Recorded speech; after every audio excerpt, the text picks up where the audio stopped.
Assalamualaikum warahmatullahi wabarakatuh. Perkenalkan, nama saya Varian Giraldi dengan NIM 7211419113 yang akan mempresentasikan sistem pendukung pengambilan keputusan. Apa yang disebut dengan pembuatan keputusan? SIM atau Sistem Informasi Manajemen adalah sistem yang memberikan informasi untuk digunakan dalam pembuatan keputusan guna menyelesaikan masalah bagi para penggunanya. Proses pembuatan keputusan dan pemecahan masalah dapat ditunjukkan dari perbedaannya, yaitu dengan memberikan daftar langkah pemecahan masalah, memberikan dua kerangka berpikir yang berguna dalam pemecahan masalah, dan memberikan pendekatan sistem sebagai dasar untuk memecahkan berbagai jenis masalah. Yang selanjutnya, pemecahan masalah dan pembuatan keputusan. Pemecahan masalah terdiri atas respon terhadap hal yang berjalan dengan baik serta terhadap hal yang berjalan dengan buruk dengan cara mendefinisikan masalah sebagai kondisi atau peristiwa yang membahayakan perusahaan atau yang bermanfaat atau dapat memberi manfaat bagi perusahaan. Pembuat keputusan yaitu tindakan memilih di antara berbagai alternatif solusi pemecahan masalah. Yang selanjutnya, fase pemecahan masalah. Menurut Herbert A. Simon, orang yang memecahkan masalah terlihat dalam yang pertama, aktivitas intelijen, yaitu mencari di sekitar lingkungan kondisi yang harus dipecahkan. Yang kedua, aktivitas perancangan, yaitu menemukan, mengembangkan, dan menganalisis tindakan-tindakan yang mungkin dilakukan. Yang ketiga, aktivitas pemilihan, yaitu memilih tindakan tertentu dari berbagai yang tersedia. Yang keempat, aktivitas pengkajian, yaitu memeriksa pilihan-pilihan yang lalu. Yang selanjutnya, kerangka pikiran pemecahan masalah. Kerangka berpikir yang berguna dalam pemecahan masalah adalah model sistem umum perusahaan dan model 8 elemen lingkungan. Yang selanjutnya, pendekatan sistem. Pelakuan pemecahan masalah yang paling detail disajikan melalui pendekatan sistem, yaitu sederetan langkah yang dikelompokkan dalam 3 tahap. Yang pertama, upaya persiapan. Yang tahap kedua, upaya pendefinisian. Dan yang ketiga, upaya pemecahan. Yang selanjutnya, pentingnya cara pandang sistem. Cara pandang sistem yaitu memandang operasional usaha sebagai sistem yang menjadi bagian dari lingkungan yang lebih luas.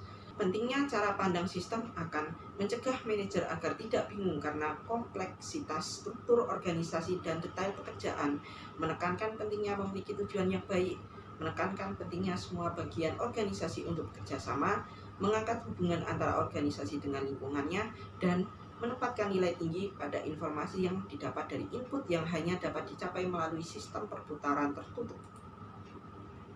Yang selanjutnya, membangun konsep. Dengan pemahaman mengenai dasar konsep pemecahan masalah, kita sekarang dapat menggambarkan bagaimana konsep ini diterapkan ke dalam sistem pendukung keputusan. Yang selanjutnya, elemen proses pemecahan masalah. Solusi masalah sistem adalah solusi yang membuat sistem tersebut memenuhi tujuannya dengan paling baik, seperti yang dicerminkan dalam standar kinerja sistem. Yang selanjutnya, perbedaan antara keadaan saat ini dengan keadaan yang diinginkan disebut dengan kriteria solusi atau apa yang harus terjadi agar saat ini berubah menjadi situasi yang diinginkan. Yang selanjutnya, tanggung jawab manajer adalah mengidentifikasi solusi alternatif. Yang selanjutnya, setelah berbagai alternatif diidentifikasi, sistem informasi dapat digunakan untuk mengevaluasinya. Yang selanjutnya, batasan internal yaitu sumber daya yang terbatas yang ada dalam perusahaan. Yang selanjutnya, batasan lingkungan yaitu tekanan dari berbagai lingkungan yang membatasi aliran sumber daya dari dan luar perusahaan. Yang selanjutnya, memilih solusi yang terbaik. Harry Mintzberg, seorang ahli teori manajemen, telah mengidentifikasi 3 pendekatan. Yang pertama, analisis, yaitu evaluasi atas pilihan-pilihan secara sistematis dengan mempertimbangkan konsekuensi pilihan-pilihan tersebut pada tujuan organisasi. Yang kedua, penilaian, yaitu proses yang dilakukan oleh seorang manajer.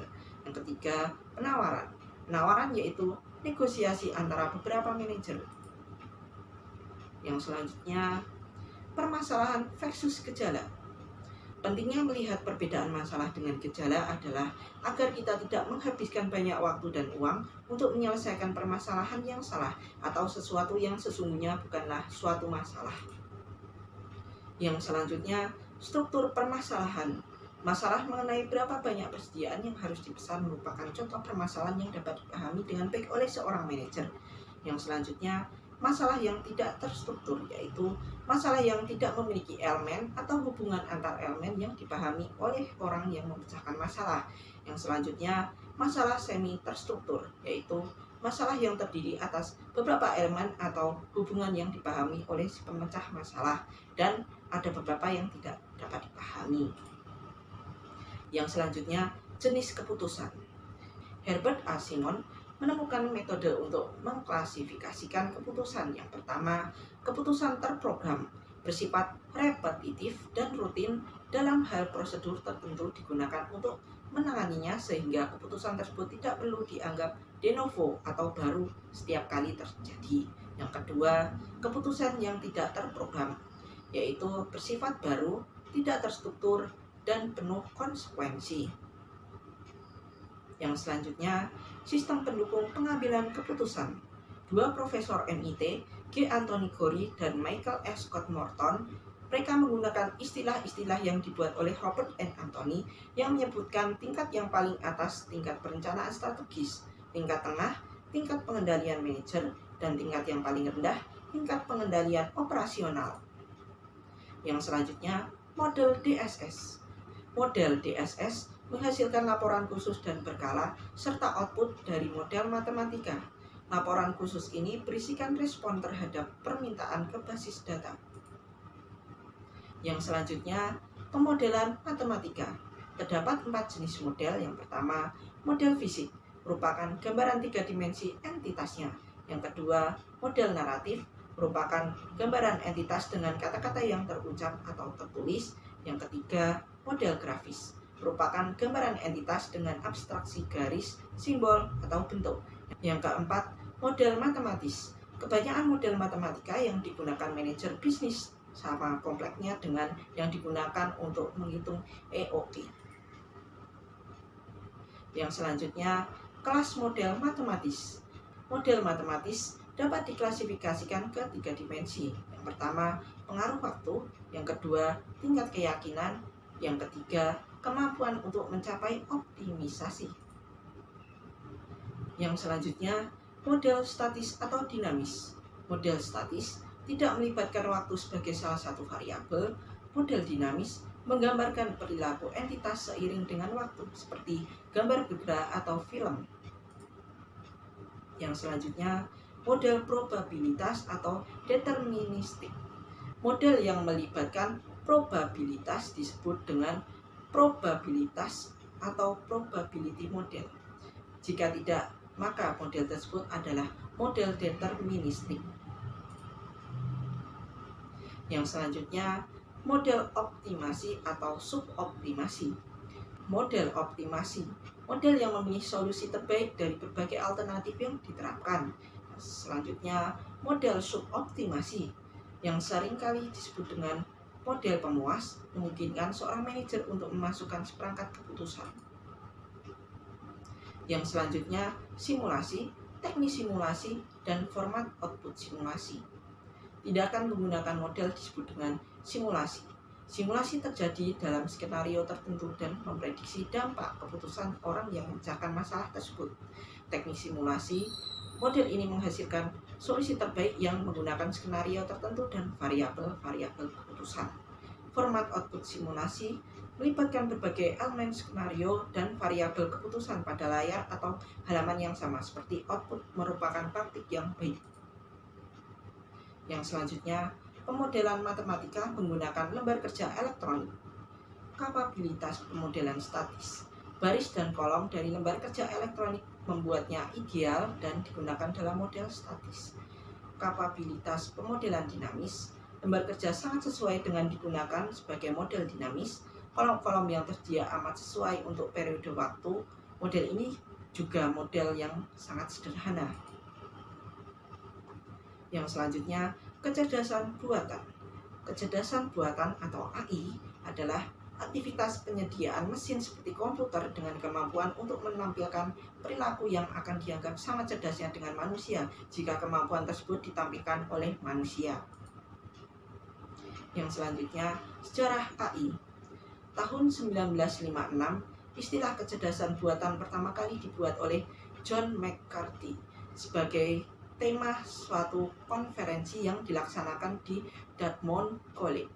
Pada tahun yang sama, program komputer AI pertama yang disebut dengan logic theories yang berkemampuan terbatas untuk berpikir diumumkan dan akhirnya mendorong para ilmuwan untuk merancang program lain yang disebut General Problem Solver atau GPS yang ditunjukkan untuk digunakan dalam memecahkan segala macam masalah. Yang selanjutnya, wilayah AI. AI diterapkan di dunia bisnis dalam bentuk sistem pakar, jaringan saraf tiruan, algoritma generik, dan agen cerdas. Sistem pakar. Sistem pakar adalah program komputer yang berusaha untuk mewakili pengetahuan keahlian manusia dalam bentuk heuristik. Nah, heuristik itu adalah aturan yang menjadi patokan atau aturan untuk menebak dengan baik. Yang selanjutnya, jaringan saraf tiruan. Meniru fisiologi otak manusia, jaringan ini mampu menemukan dan membedakan pola, sehingga membuatnya amat berguna dalam bisnis di wilayah pengenalan suara dan pengenalan karakter optis. Yang selanjutnya, algoritma generik merupakan proses yang terkuat yang selamat untuk memungkinkan para pemecah masalah agar menghasilkan solusi masalah yang semakin lebih baik. Yang selanjutnya, agen cerdas digunakan untuk melakukan tugas yang berkaitan dengan komputer. Yang selanjutnya, daya tarik sistem pakar. Pertama, sistem pakar memberikan kesempatan untuk membuat keputusan yang melebihi kemampuan seorang manajer. Yang kedua, dapat menjelaskan alasan hingga menuju ke suatu keputusan. Yang selanjutnya, konfigurasi sistem pakar. Yang pertama, antarmuka pengguna memungkinkan manajer untuk memasukkan instruksi dan informasi ke dalam sistem pakar yang menerima informasi dari sistem tersebut. Yang kedua, basis pengetahuan. Berisikan fakta yang menggambarkan masalah serta teknik penggambaran pengetahuan yang menjelaskan bagaimana fakta bersentuhan secara logis. Yang ketiga, mesin inferensi. Bagian dari sistem pakar yang melakukan pemikiran dengan cara menggunakan isi basis pengetahuan dalam urutan tertentu. Yang keempat, mesin pengembangan. Sistem pengembangan yang digunakan untuk membuat sistem pakar. Ada dua pendekatan yang setia, yaitu bahasa pemrograman dan kerangka sistem pakar. Yang selanjutnya, sistem pengambilan keputusan kelompok. Konsep GDSS. Sistem pendukung pengambilan keputusan kelompok adalah sistem berbasis komputer yang membantu sekelompok orang melakukan tugas atau mencapai tujuan yang sama dengan memberikan antarmuka untuk digunakan bersama. Yang selanjutnya, letak lingkungan GDSS. GDSS membantu memecahkan masalah dengan cara menyediakan lokasi yang kondusif untuk berkomunikasi. Yang selanjutnya, meletakkan DSS pada tempatnya. Kecerdasan buatan memungkinkan DSS untuk memberikan tingkat dukungan keputusan yang semula tidak dibayangkan oleh para visioner DSS.